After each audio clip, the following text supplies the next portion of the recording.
This is a shocking story, but one that must not be forgotten. A woman who lived peacefully and modestly in Afghanistan was brutally abused. For what? Find out how a small spark of indignation led to a tragedy that the world cannot ignore. In this video, I'll tell you what really happened. Don't forget to subscribe to the channel and like the video. And we're getting started.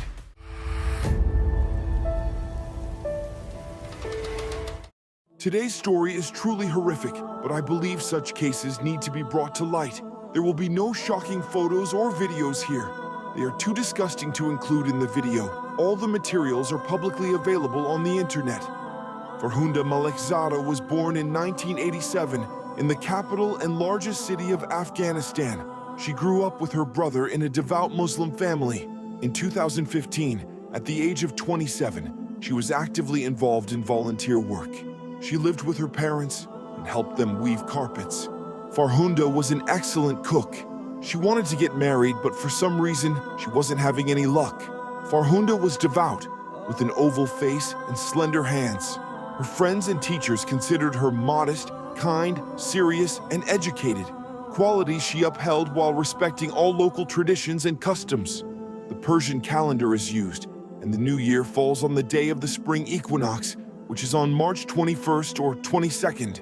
A few days before the new year, on Thursday, March 19th, 2015, Farkhunda Melikzade, as usual, went to her studies. Before leaving home, she kissed her nephew and said goodbye to her mother. She told them she would be back in a couple of hours, and together they would begin preparing for the upcoming celebration. Farkhunda was in great spirits. She left the house and headed to her Quran study class. On her way, she passed by the Shah du Shamshi Mosque. In Persian, it means the Mosque of the King of Two Swords. Shah du Shamshi is a two-story building with yellow-painted exterior walls, located in the center of the city on Andarabi Street, near the Kabul River. Farkhunda decided to enter the mosque to pray and to chat with the elderly caretaker of the shrine. His name was Zai Nur-ud-Din.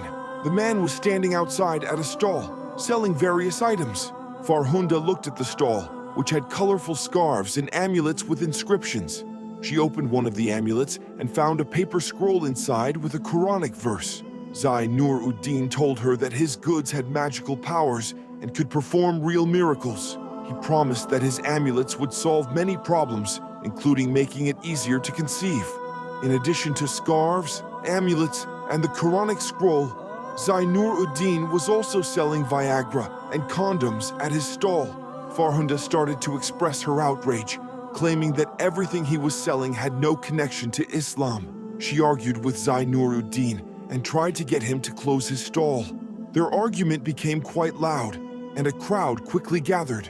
Zai Nur-ud-Din grew fearful and began spreading false rumors, accusing Farkhunda of serious offenses, including allegedly burning a Quran.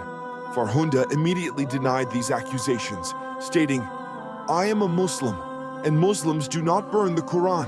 However, rumors of the Quran burning spread quickly outside the mosque, and a crowd of enraged people gathered at Shah du Shamshi. In these frames, Farkhunda is seen standing in the mosque compound, surrounded by men, denying that she was American and that she had burned a Quran. She asked them not to film her. She is told to shut her mouth and remain silent. The argument escalated into a fight, and Farkhunda was knocked to the ground and subjected to brutal treatment. The police arrived and tried to disperse the frenzied men. The officers fired shots into the air, and the crowd scattered. During this time, Farkhunda was sitting on the asphalt, covering her face with her hands. The men tore off her chador. Her hair was disheveled. The police suggested Farkhunda leave for the nearest police station, where she would be safe, but she refused, insisting that only a female officer accompany her. Farkhunda did not want any further contact with male officers. Witnesses filmed everything on their phones. The crowd of Afghans unanimously decided that, for allegedly burning a Quran, Farkhunda should be killed and sent to hell right away. By this time, around 1,000 people had gathered in the street, all watching what would happen next. Many people were involved in the violence, and this incident became a symbol of cruelty and injustice. 150 men against one woman. The crowd stormed the mosque compound, and the situation quickly spiraled out of control. The police tried to push the attackers back, attempting to make them stop, but it was futile. The officers gave up and simply watched the events unfold. The men dragged Farkhunda onto the roof of the mosque, where they brutally assaulted her. But it is known that Farkhunda fought back as best as she could, but had no chance of surviving. She died near the mosque. Afterward, her body was subjected to further abuse, and it was taken to the street. The crowd then tossed her into the dried-up bed of the Kabul River, threw stones at her, and set her body on fire. The fire struggled to ignite. They attempted to burn her body to cover up the traces of violence.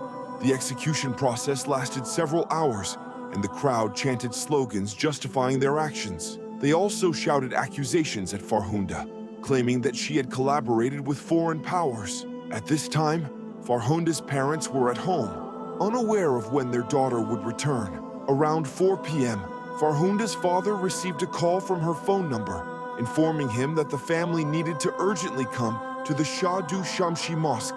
Her father, mother, and brother arrived at the shrine and saw the large crowd. They still didn't know what had happened or why there were so many people. The family was sent to the police station for questioning. The investigators told them that their daughter had gotten into a difficult situation. They said that she was alive and at the station. The police insisted that the family claimed that Farkhunda had mental health problems, or else they could face serious issues. The police then informed them that their daughter had died, and they could retrieve her body, which had been severely damaged. Farkhunda's mother recounted, "We went to the morgue. I opened the plastic bag with the zipper and saw my daughter. I spoke to her, wiped her hands and face. Her body had many burns. I asked, 'Why did they do this to you, my daughter?' I felt as though she answered me, 'I was innocent. I was innocent, mother.'" After this, the authorities ordered Farkhunda's family to leave Kabul immediately for their own safety. Her father, mother, and brother left the capital. The news of the tragedy spread across all social media platforms. Witnesses actively posted videos, and some of the men even boasted about their involvement in this horrific act. The next day, several influential officials and spiritual leaders publicly endorsed the actions of the mob, believing that no one should disrespect the Quran. However, Afghanistan's president, Ashraf Ghani, immediately condemned the atrocity committed by his people in broad daylight near a sacred site. The president ordered an investigation. After several hours of thorough checks, Kabul security personnel reported that they found no evidence that the deceased had any connections to America. The officials and spiritual leaders retracted their statements in support of the lynching. To jump ahead, I will mention that all of them were later fired and stripped of their positions. The Melikzade family returned to Kabul to bury Farkhunda. The funeral ceremony took place on March 22, 2015, 3 days after the tragedy. Thousands of people attended Farkhunda's funeral. Anger and fury turned to shame and grief. According to Afghan traditions, the coffin with the deceased is always carried by men, but in Farkhunda's case, with her father's permission, only women carried the coffin. When some men offered help or tried to touch the coffin, the women shouted, "Don't touch it!" Where were you the day 150 men attacked Farkhunda? Where were you? No one could answer this question. The women believed they were carrying not a coffin, but a hero. This was one of the rare instances in Afghanistan when women supported each other and stood together. 2 days after the funeral, on March 24th, thousands of women took to the streets of Kabul with slogans like, "We are all Farkhunda." They expressed their protest and demanded justice. Some protesters used symbols to show their solidarity with Farkhunda and her tragic fate.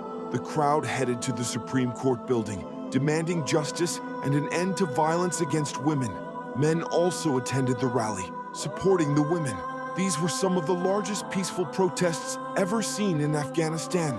The protest continued for several days, and demonstrations were organized across the country, calling for accountability for all those involved in the lynching. Initially, the authorities tried to ignore the wave of outrage, but the international community did not leave this tragedy unnoticed. Human rights organizations and world leaders condemned the killing of Farkhunda and urged the Afghan government to take action.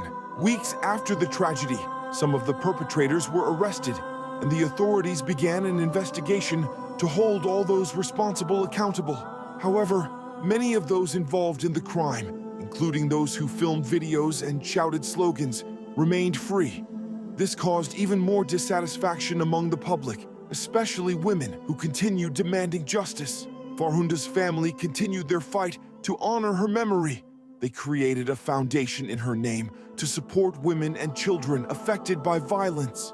Farkhunda's mother spoke at international conferences, sharing her daughter's story of brutality and demanding a change in the treatment of women's rights in Afghanistan. Farkhunda's legacy became a symbol of the fight against violence and social injustice. Soon after her death, a campaign was launched to improve the status of women in the country, including better access to education and fighting discrimination. Despite resistance from some conservative sectors of society, this case became the turning point when many people began to question women's right to safety and respect. The protests continued for several months, and their impact was felt across the country. But despite these efforts, the situation in Afghanistan remained challenging. Even years after the tragedy, human rights activists still face difficulties in fighting for women's rights, and the memory of Farkhunda remained a symbol of hope for change. Despite all the horrors that happened to her, Farkhunda Melikzade continued to inspire millions, and her story became an important milestone in the fight for women's rights and freedom from violence in Afghanistan. What do you think about this? Write your thoughts in the comments and share this video with your friends. Goodbye.